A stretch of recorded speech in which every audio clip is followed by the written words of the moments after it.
안녕하세요. 법정모독의 황영준입니다. 지난 14일 윤석열 대통령 탄핵소추안이 국회를 통과했습니다. 그날 현장에 계셨고 7년 전 조기 대선 현장에도 계셨죠. 더불어민주당 내에서 소통의 달인으로 불리는 박수현 의원을 초대했습니다. 어서 오세요. 예, 안녕하십니까. 일단 윤 대통령 탄핵안 가결 이후에 민주당 분위기는 어떻습니까? 한마디로 설명을 해보면 그 탄핵소추안이 가결되고 바로 이제 자리를 옮겨서 의원총회가 열렸거든요. 그래서 얼마나 이 상황을 엄중하게 보고 있는지, 자칫 잘못하면 이것이 민주당의 어떤 정치적 이해나 당리당략적인 이해를 추구하는 이런 쪽으로 국민께 비춰지게 된다면 오히려 우리가 이런 진실을 밝혀내고 정의롭지 못한 일에 대한 어떤 사회적 처벌, 법적 처벌은 고사하고 저희가 먼저 혼날 수 있다라고 하는 이런 생각을 가지고 있고요. 국민과 역사 앞에 제 역할을 잘해야 되겠다라고 하는 그런 엄중한 생각을 가지고 또 다짐을 가지고 그렇게 임하고 있다 이렇게 말씀드리겠습니다. 이재명 대표가 그렇게 말씀하신 게 아마도 가결된 이후에 약간의 환호성 같은 게 나왔었잖아요. 이제 그런 걸 좀 경계하는 목적도 있었을까요? 본회의에 들어가기 전에 이미 사전 의총을 통해서 민주당은 절대 그래서는 안 된다라고 하는 것들을 의원들이 스스로 다 다짐을 했거든요. 그래도 그날 가결이 됐을 때 환호성 일부에 나왔는데 네.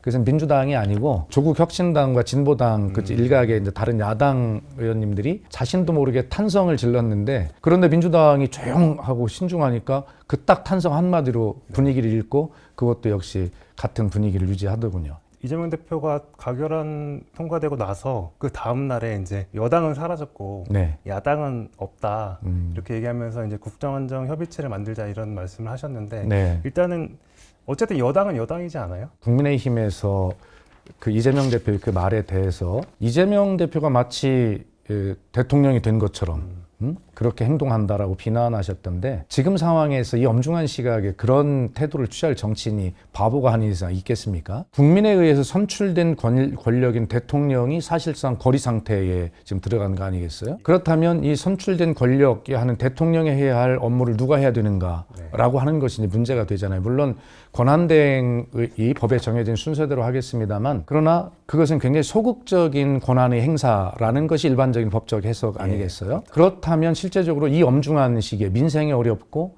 어떤 세계적인 이런 어떤 위기 속에서 어떻게 대한민국의 이익을 지켜낼 것인가 또 트럼프 행정부 2기 출범을 한 달이 앞두고 이제 관세 폭탄이나 뭐 이런 문제들 지금 바이든 행정부 마지막 이 한 달 동안에 해야 될 반도체법에 의해서 우리나라의 삼성과 SK 하이닉스 등이 어떻게 미국 정부의 보조금을 확정할 것인가 엄청난 문제들이 지금 진행이 되고 있거든요. 네. 그럼 누군가 일은 해야 되잖아요. 책임 있는 일은 국민에 의해서 선출된 권력이 하는 것이 맞습니다. 그것이 대통령과 국회인데 대통령이 업무가 정지된 상태이기 때문에 그렇다면 국민이 직접 선출한 권력인 국회가 하는 것이 맞다. 이런 취지죠.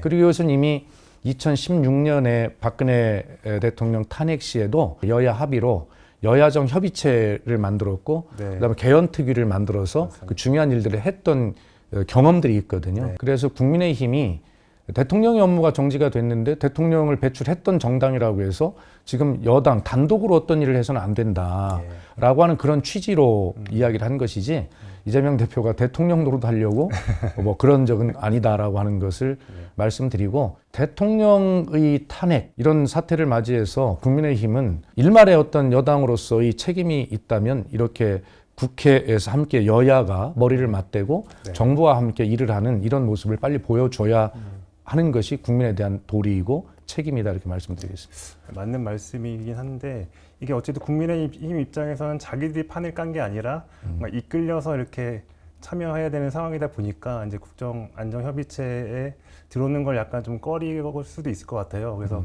이게 성사가 될까요? 아니면은 일단 8일엔가 원내대표가 만나서 얘기를 좀 해보기로 했죠. 그렇습니다. 뭐 이재명 대표와 권성동 원내대표도 만날 계획이 있고요. 또 원내대표 간에 자연스럽게 만날 텐데 이것은 다시 한번 말씀드리지만 어느 정당이 먼저나 뭐 이런 어떤 문제가 아닙니다. 이것은 이 국가 위기 시대에 국민이 선출한 권력이 책임지고 일을 해야 되는 문제이기 때문에 그런 어떤 그 당리당략적인 차원에서 빨리 벗어나야 되는 것이고 이미 말씀드렸지만 2016년에도 그런 경험들이 다 있기 때문에 지금 그런 거 가지고 싸울 때가 아니다. 정말 한심하고 안타깝다라는 생각이 듭니다. 민주당 내부에서는 탄핵 심판 인용 가능성을 어느 정도로 보고 계세요? 당연히 100%로 보죠. 그렇게 돼야 되고요. 이게 이제 2016년 박근혜 대통령 탄핵 때는 국민이 직접 본 일이 아니잖아요. 수사를 통해서 밝혀진 일들을 가지고 국민이 판단을 하는 것이었는데 엄청난 그 비상계엄의 그 과정이 내란에 해당되고 윤석열은 내란의 수괴다라고 하는 것이 국민이 가지고 있는 확신입니다. 그렇기 때문에 헌법재판소의 재판관 구성이 뭐 진보, 보수, 성향 뭐 이렇게 따지긴 하는데 저는 뭐 그럴 필요 없다고 생각해요. 결과적으로 이 국민이 선출한 권력을 뽑아내는 것도 국민이 결정하실 문제고 네. 그것이 광장의 함성으로 국민의 분노로 또 개량된 수치로 나타나는 것 아니겠어요? 국민의 뜻이. 그렇다면 헌법재판소도 당연히 그러한 어떤 최종적인 주권자인 국민의 뜻에 따를 수밖에 없다. 그래서 헌법재판소의 재판 기일의 뭐 연장이나 그다음에 헌법재판관의 구성 문제나 뭐 이런 거 법리 가지고 따질 그럴 문제는 아니다라고 생각을 하고요. 네. 아마 그런 국민 주권자인 국민만 바라보면 답이 나올 거다 저는 그렇게 생각합니다. 근데 좀 변수가 좀 많은 것 같아요. 오늘 권성동 원내대표가 이제 그 헌법재판관 지금 6인 체제잖아요. 그렇습니다. 3명에 대해서 탄핵 심판이 결정되기 전까지는 임명이 어렵다 이렇게 얘기하면서 6인 체제로 뭔가 탄핵 심판이 이루어지게끔 하려는 의도를 보였는데 네. 어떻게 보셨어요? 그러니까 권성동 원내대표의 그런 발언은 국민의힘을 결과적으로 국민으로부터 진짜 정당이 탄핵되는 사태로 이끌 것이다. 계엄 옹호당, 탄핵 뭐 방해당, 뭐 이런 어떤 정당으로 지금 가고 있는 것 아닙니까? 박근혜 대통령 탄핵 때 그 당시 민주당의 인사들이 대통령 권한 대행이 헌법재판관을 임명해서는 안 된다라는 논리를 세웠는데 지금 와서는 입장이 바뀌어가지고 네. 권한 대행이 빨리 임명을 해야 한다. 이렇게 민주당의 말이 바뀌었다라고 주장을 하는 것이거든요. 근데 그 내용을 전혀 모르고 하시는 말씀입니다. 2016년에는 박한철 헌재 소장이 이제 문제가 생겼죠. 네. 자, 박한철 소장은 임기가 그냥 끝났죠. 예, 예. 끝났습니다. 그래서 대통령 지명 몫이에요. 맞습니다. 대통령 추천 몫. 맞습니다. 그런데 대통령이 직무가 정지된 상태예요. 권한 대행이 그러면 그런 적극적인 권한 대행을 하라는 게 아니잖아요. 그러니까 그 당시 민주당은 권한 대행으로서 그런 헌법재판관을 임명하는 적극적인 인사까지 대행해서는 안 된다라는 취지였고요. 지금은 이 3명은 국회 추천 몫입니다. 그렇기 때문에 국회가 추천하면 대통령은 형식적으로 임명하는 거예요. 적극적인 인사가 아닙니다. 이건 권한대행도 얼마든지 해야 되는 일이고 그리고 지금 이 엄중한 시기에 그런 헌법재판소의 재판관을 구성하지 말라고 지금 요구하는 것인데 사실관계도 틀렸을 뿐만이 아니라 이 탄핵 심판을 지연하려고 하는 그러한 어떤 정략적 의도가 숨어져 있기 때문에 권성동 원내대표 오늘 발언은 망언에 가깝다. 저는 그렇게 규정합니다. 윤 대통령은 어쨌든 끝까지 싸우겠다 이런 입장을 발표했잖아요. 네. 일단 본인의 주장과 나오고 있는 증언들이 지금 엇갈리고 있긴 한데 계엄 선포 배경과 당위성에 대해서 이제 주장하고 이거는 대통령의 통치행위다라고 이제 주장을 하고 있는데 어떻게 다퉈볼 만하다 이렇게 보세요? 그러니까 본인이 이제 법률가신데 그걸 다퉈볼 만하다고 생각하겠습니까, 설마? 우선 통치행위이기 때문에 사법 심판이 대상이 되지 않는다는 주장은 이미 전두환 신군부의 판단에서 이미 끝난 것이죠. 통치 행위도 헌법과 법률에 안에서 이루어져야 되는 것이지 그런 것을 넘어서는 것은 있을 수가 없는 것이죠. 어거지 논리를 쓰고 있는 것이고요. 그다음에 또 말이 안 되는 게 비상계엄이 해제되고 나서 발표한 윤석열 대통령의 입장을 보면 법적 정치적 책임을 모두 지겠다. 그리고 자신의 정치적 지위는 정부와 우리 당에 일임하겠다. 그런데 갑자기 한 5일 동안 칩거를 하고 나오더니 법적 정치적 책임을 모두 지겠다라고 하던 그런 입장이 완전히 돌변해가지고 맞습니다. 끝까지 싸우겠다. 뭐 이런 이야기죠. 시간을 벌어서 탄핵 결정이 날 때까지 대통령 관저 안에 머물면서 동원할 수 있는 모든 것들을 다 동원해서 자기 자신을 한번 변호해 보겠다. 시간 끌기밖에 되지 않는데 하루라도 대통령을 지냈던 분의 태도가 아닙니다. 적어도 이렇게 국가를 엄중한 위기로 몰아넣었으면 대통령을 하루라도 한 그 책임감으로 하루빨리 이 혼란을 잠재울 수 있는 조치들을 하는 것이 당연한 인간으로서의 도리라고 생각합니다. 일단 헌법재판소의 탄핵 심판과 별개로 일단 검찰 수사 그리고 검찰뿐만 아니라 경찰, 공수처 여러 갈래로 수사가 진행되고 있는데 내란 혐의 수사는 좀 어떻게 보세요? 국민들께서도 야 이렇게 여러 군데에서 경쟁적으로 수사하는 게 맞나 이런 생각을 하실 텐데요. 네. 수사기관의 속성이고 본질입니다. 한마디로 얘기해서 이 수사가 물건이 될 것 같으니까, 예. 그죠? 공을 세울 수 있으니까 충성을 하고 꼬리를 흔들던 이 기관들이 소위 주인을 향해서 달려들 물어뜯고 있는 이런 형국 아니겠어요? 이제 국회에서 내란 관련 상설특검법과 일반특검법이 다 통과가 되었잖아요. 네. 이제 특검이 가동이 될 겁니다. 어떤 특검이든지. 이제 검찰, 경찰의 이제 국가수사본부, 그다음에 공수처, 뭐 이런 모든 수사 기록이 전부 특검으로 다 이관되게 됩니다. 그러면 이제 특검이 전부 자료를 다 볼 거 아니겠어요? 그럼 어느 기관이 그동안의 수사를 대충 했는지, 네. 꼼꼼하게 했는지 이게 다 드러나는 거거든요. 그래서 자신들이 자존심을 지키기 위해서라도 지금 경쟁적으로 수사를 하고 있다. 그렇게 일단 믿고 보여지네요. 싶습니다. 네. 예. 그런데 걱정되는 부분도 역시 많이 있어요. 김영현 전 국방부 장관이 왜 새벽 1시 반에 그 검찰에 자진 출두를 해서 조사를 받았을까요? 검찰과 조율했다는 얘기거든요. 네. 윤석열 대통령은 어느 기관에 가서 조사를 받을까요? 저는 검찰에 갈 가능성이 매우 높다고 생각합니다. 검찰이 그래도 비교적 자기 자신들을 보호해 줄 수 있는 여지가 있다고 믿는 것이죠. 네. 그리고 실제 검찰이 하고 있는 행위를 보면 그런 걱정이 굉장히 상당히 있습니다. 우선 방첩사령관의 증언을 보면 선거관리위원회에 출동하는 부대에 대해서 방첩사령관이 가 있으면 국정원과 검찰도 올 거다라고 이렇게 이야기했다는 거 아닙니까? 그럼 적어도 검찰은 공매했을 가능성이 매우 농후한 지점이거든요. 그러면 검찰은 역시 어느 부서일지 모르지만 이 비상계엄, 내란, 음모의 공모자입니다. 다시 말해서 수사를 받아야 할 대상이 수사를 하고 있는 것이거든요. 그런 몇 가지를 생각하면 굉장히 걱정이 돼요. 특히 정보사령관을 체포를 했는데 그것을 검찰이 현직 군인은 군사법원에서 군사검찰에서 다뤄야 되니까 안 된다라고 놔줘라 했다고 해서 네, 지금 그렇겠죠. 풀려났잖아요. 네. 진심으로 수사를 하고 있는가라고 하는 것에 대해서 걱정이 되기도 하나 그러나 앞에 말씀드린 대로 결과적으로 특검이 다 볼 거기 때문에 수사를 경쟁적으로 하는 것이 현재로서는 진실을 밝혀내는데 저는 도움이 될 거다 이렇게 생각을 해요. 그리고 검찰에게 촉구를 합니다만 절대 다른 마음 먹지 말고 지금까지 해온 잘못을 정말로 국민 앞에 참여하는 그런 심정, 마음으로라도 반드시 제대로 수사해야 된다라고 분명하게 경고하고 지금 국회에서 검찰이 제대로 하고 있는지를 정확하게 지켜보고 있다는 것을 명심하기 바랍니다.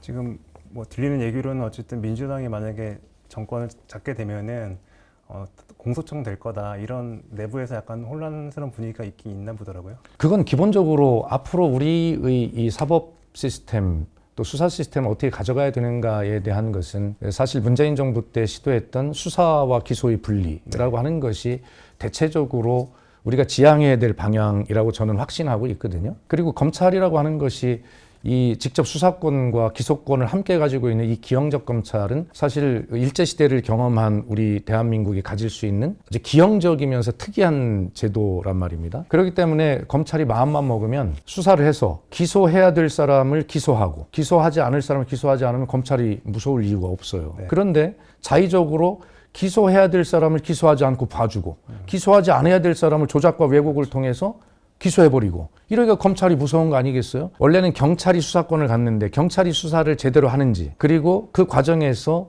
이 피의자의 인권이 침해되는 일은 없는지 그러면서 인권의 최후의 보호기관이 검찰인 겁니다. 근데 지금 우리는 일제시대를 지배해왔던 그 일제 악랄한 고등검찰 경찰들에게 이 수사권을 주면 또 그런 일제시대와 같은 일들이 벌어질까봐 그 견제수단으로 검찰에 수사권을 준 것인데 그때 해방 이후에 이 제도를 만들면서도 사실 검찰이 거대한 공룡이 되지 않을까라는 그런 논쟁이 많이 있었는데 결과적으로 건들 수 없는 공룡이 되어버렸잖아요. 검찰이 이제 권력의 신여를 넘어서서 윤석열을 대통령으로 배출하고 검찰 독재 공화국을 만들면서 검찰이 권력의 시장이 아니라 검찰 스스로가 권력이 된 그런 시대를 살고 있는 이 시점에서 이 탄핵 심판이 제대로 끝나고 난다면 지금 질문하신 대로 검찰과 경찰의 이 기능을 어떻게 다시 정리할 건가라는 범사회적인 논의와 합의가 하루빨리 일어나야 된다 그런 생각이 듭니다. 네. 아까 특검 얘기가 나왔는데 일단 지금 한덕수 대통령 권한대행이 이제 거부권을 행사할 것인가 말 것인가가 지금 약간 논란이 되고 있어요. 김건희 여사 특검법이나 내란 특검법을 에 대해서 거부권을 행사하면 탄핵까지 할 수 있다 이런 얘기들이 있는데 어떤가요 지금? 박성준 원내수석 부대표가 밝혔죠. 한덕수 권한대행의 탄핵에 대한 바로미터가 뭐냐라고 얘기했을 때 내란 특검과 김건희 특검이다 이렇게 이야기를 했어요. 정말 이 두 가지는 이 엄청난 국민의 분노 앞에 반드시 해야 될 일인데 그것마저 권한대행이 거부권을 행사한다라고 하는 것은 아까 말씀드린 대로 윤석열 정부의 국무총리 같은 일을 하는 것이다라는 생각이고 그 당시는 더 이상 그건 묵과할 수가 없는 국민을 배신하는 행위이죠. 그렇기 때문에 그것은 바로 탄핵으로 갈 수밖에 없다. 뭐 그렇게 이야기를 하고 있고 한덕수 총리도 잘 알고 있을 겁니다. 지금 한덕수 총리는 사실 그 계엄 선포 과정에서 대통령과 이 비상계엄을 공모한 그런 혐의를 받고 있는 거 아닙니까? 네. 그래서 민주당으로부터 고발이 된 상태인데 그러나 국정의 안정을 위해서 민주당이 대승적으로 탄핵을 하지 않겠다고 결정을 한 것이니만큼 본인의 위치와 현재 본인이 정말 수사를 받을 수밖에 없는 피의자라고 하는 그런 사실도 함께 명심해야 된다고 생각을 합니다. 그렇다면은 그거와 별개로 원래 양곡관리법하고 이제 국회법 개정안 등 6개 법안에 대해서는 원래 오늘 국무회의에 상정을 하려고 하다가 네. 일단은 야당과 더 소통해 보겠다고 하면서 이번 주 내로 미루는 상태잖아요. 그렇습니다. 여기에 대해서 거부권 행사하는 것에 대해서 민주당 생각은 어떤 건가요? 네, 그것도 안 된다고 생각합니다. 한덕수 권한대행이 절대 손대서는 안 되는 국회의 결정입니다. 이것이. 그럼 이 6개 법안에 대해서 거부권 행사하면 한덕수 권한대행에 대한 탄핵 여지가 있을까요? 글쎄 저는 이제 그렇게까지는 보지 않고요. 김건희 특검과 내란 특검 지금 그것이 가장 중요한 문제거든요. 농업민생 4법은 사실 또 금방 예를 들어서 정권이 대선 치르하고 네. 금방 하면 돼요. 예. 그렇기 때문에 그것 가지고 탄핵할지 모르겠습니다만 하여튼 당에서는 김건희 특검과 내란 특검 이것을 가지고 판단할 것으로 보입니다. 얼마 전에 탄핵 가결되고 나선가 아니면 문재인 전 대통령께서 뭔가 입장을 그 페이스북에도 올렸던 것 같긴 한데 네네. 이번에 뭐 그 비상계엄이나 탄핵 사태 관련해서 문 전 대통령님하고 대화해 보신 적 있으신가요? 아니요, 저는 뭐 직접 해본 건 없고 예. 문재인 전 대통령께서 이와 관련해서 2번 페이스북에 글을 올리신 것으로 기억을 합니다만 전직 대통령으로서 이런 엄중한 시기에 어떤 중심적인 말씀을 하시는 것도 중요하지만 사실은 여러 가지를 개입하는 것도 저는 바람직하지 않을 수 있다 생각을 하거든요. 네. 그래서 아마 그 굉장히 최소한의 입장을 톤을 굉장히 낮추어서 말씀을 하신 것으로 그렇게 이제 들었는데 문재인 대통령께서 수석보좌관 회의에서 말씀하셨던 소회가 기억이 납니다. 조국 법무부 장관과 윤석열 검찰총장이 환상의 콤비를 이루어서 이를 개혁을 완수하기를 바랐으나 지금은 정확한 기억이 안 나는데 꿈이 되고 말았단가 뭐 이런 정도 말씀을 꿈 같은 희망이 되고 꿈 같은 희망이 되고 예. 말았다 이렇게 말씀하신 적이 있어요. 가장 가슴 아픈 부분입니다. 사실 조국 장관은 정치인이 되는데 눈꽃만큼도 관심이 없었어요. 저하고 뭐 많은 대화를 나누었고 그 정치에 대한 얘기도 제가 여러 차례 물어봤지만 뭐 펄쩍펄쩍 뛸 만큼 진짜 관심이 없었는데 그러나 왜 법무부 장관을 하게 됐냐. 결과적으로는 국민적 기대가 있고 강직한 검사라고 하는 그런 국민적 어떤 영웅 아니겠습니까? 기대가 있는 네. 그런 사람이 검찰총장이 되었고 그런 윤석열 검찰총장이 되기 위해서 청와대에 냈다는 검찰 개혁에 관한 자기 자신의 계획을 보면 완벽했다는 거거든요. 그래서 무리를 해서라도 몇 단계 승진을 시켜서 검찰총장으로 발탁을 했고 그 검찰 개혁에 대한 일을 본인이 의지를 가지고 충분하게 계획을 얘기했으니까 그래서 조국 수석은 그걸 하기 위해서 정말 하기는 싫지만 법무부 장관을 2달만 하겠다라고 그렇게 하기 싫은 일을 했는데 결과적으로는 이 사단이 나버린 거죠. 네. 그래서 저는 생각하면 그것이 문재인 정권의 잘못이다라고 그렇게 이야기하는 분들도 있지만 뭐 그건 뭐 결과적으로 참 안타까운 일이고 뭐 그렇습니다만 그러나 역사에 어떤 대가가 없는 일은 없다는 생각이 들고 이런 과정을 우리가 정말 교훈 삼아서 검찰 개혁에 대한 새로운 의지를 또 다지고 또 더 좋은 사회 시스템을 만들어낼 수 있는 그런 계기로 간다면 우리가 치른 대가가 그렇게 값싸지는 않을 것이다라는 그런 생각을 가지고 정치인으로서 뭐 그렇게 반드시 만들어야 되겠다라고 하는 다짐으로 제가 말씀을 드리는 겁니다. 조국 대표는 어제 수감됐는데 네. 국회 오시고 나서도 좀 자주 뵈셨어요? 그럼요. 자주 뵙고요. 그다음에 제가 이제 총선 국회의원에 당선됐을 때 저도 8년 만에 당선이 됐잖아요. 하여튼 안타까운 일이고요. 뭐 조국 대표하고 뭐 수감되기 전에도 제가 말씀을 나누었습니다만 정말 뭐 단단하게 준비돼 있고 뭐 이미 이제 정치인의 길을 운명적으로 갈 수밖에 없는 상황이 되었으니 뭐 다부지게 맘먹고 잘 갔다 오겠다 뭐 이런 취지로 말씀하셨습니다. 조국 대표가 어쨌든 자리를 비우면서 이제 민주당이 흡수되는 것 아니냐 이런 얘기들도 좀 나오던데 가능성이 있습니까? 아마 그런 시도는 없을 거라고 저는 생각을 합니다. 결과적으로 정계 개편이 필요하다면 야권 일부의 정계 개편보다는 대한민국 정치 구조 전체를 바꿔낼 수 있는 그러면서 헌법 개정으로 갈 수 있는 뭐 그러한 어떤 큰 틀에서의 정계 개편이 국민을 위한 도리 아니겠나 저는 이런 생각을 가지고 있고요. 일부 뭐 몸집을 좀 키우고 뭐 이런 어떤 작은 정계 개편 또 당략적인 정계 개편 이런 것들은 저는 뭐 국민에게 크게 그렇게 환영받을 일은 아닐 것이다 이렇게 봅니다. 윤 대통령 탄핵 심판이 이제 받아들여지면 어쨌든 조기 대선으로 가야 되잖아요. 시기를 두고 지금 벚꽃 대선이냐, 장미냐, 폭염이냐 이렇게 여러 전망이 엇갈리는데. 아유, 이름도 어떻게 잘 보세요? 지었네요. 예.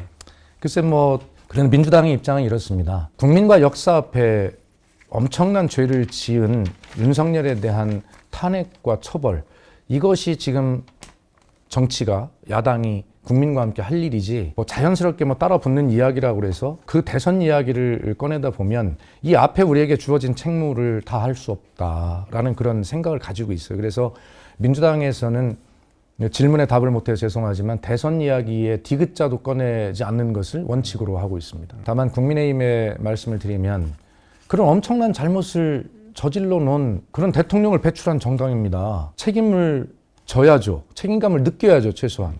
그런데 그런 책임은 뒤로 하고 지금 민주당의 이재명을 붙잡고 물타기를 하고 대선 이야기를 하고 자기 자신들이 어떻게 하면 대선에서 이길까를 이야기하는 이 자체를 제 입으로 이야기하지 않아도 국민은 이미 마음속에서 지우기로 저는 결심하셨을 것이다 이런 생각을 하고요. 제발 책임감 있는 행동을 해라. 염치가 좀 있어야 된다. 이런 생각을 가지고 있습니다. 이번에 비상계엄 탄핵 국면에서 우원식 국회의장의 리더십이 예. 돋보였다는 이야기 많잖아요. 네네. 얼마 전에 뭐 신뢰받는 지도자 뭐 1위로 뽑히기도 했고 네. 어떻게 보셨어요? 이 전체가 보면 국회가 국민에게 가장 신뢰를 잃은 집단, 네. 그 다음에 가장 지탄받는 그런 직업군으로 그렇게 알려져 있는데 이번에 처음으로 아이러니하게도 국회가 국민에게 신뢰를 받는 그런 곳이 돼버렸어요. 그날 비상계엄을 해제하기 위해서 국회의장임에도 불구하고 국회 담을 넘어가는 사진 하나가 외신까지 타게 되면서 이제 상징이 되었는데 물론 우원식 국회의장님 개인이야 뭐 저와 오래 정치를 해온 정말로 진실한 그런 몇 안 되는 정치인 중에 한 분이신 건 맞지만 국회라고 하는 곳의 대표로 또는 국회라고 하는 집단이 신뢰를 회복하는 것은 아닐 것이다 이런 생각을 하고요. 다만 이렇게 처음으로 이런 기회가 됐으니까 정말 이거 잊지 말고 어떻게 해야 국민에게 신뢰를 받고 칭찬받을 수 있는 국회가 되는가를 국회의원 모두가 다 기억했으면 좋겠다라는 그런 생각을 가지고 있고 저도 그런 어떤 칭찬하는 문자가 한 1000통 정도 지금 와 있거든요. 근데 정말 정치하면서 이런 거 처음이죠. 지금 말씀드리는 순간 막 소름이 끼치는데 이렇게 칭찬받는 정치 좀 했으면 좋겠다. 그런 계기로 삼아야 된다. 이렇게 말씀드리겠습니다. 조금만 더 여쭤보면 그러세요. 그래도 네. 우원식 의장이 만약에 대선 출마한다. 네. 대선 주자로서의 가능성은 얼마나 있다고 보세요? 저는 그럴 가능성이 없다고 생각하는데요. 국회의장이신데 어떻게 대선을 출마하실까요? 저는 그렇지 않을 거라고 봅니다.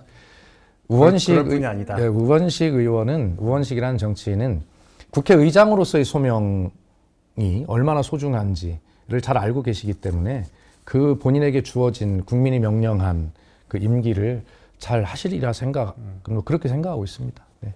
마지막으로 이번 사태 비상계엄부터 탄핵까지 겪은 국민들께 하고 싶은 말 있으면 한 말씀 해주시죠. 저희들이 여러 가지 말씀을 드리고는 있지만 그러나 민주당이 가지는 생각은 그렇습니다. 또다시 대통령을 탄핵시켜야 하는 그 아픔은 국민의 목 아니겠습니까? 또다시 상처를 드린 점에 대해서 대단히 송구스럽다는 말씀을 드리고 그래서 민주당이 그냥 말로만 드리는 것이 아니라 실제로 그런 다짐과 결의를 하고 있습니다.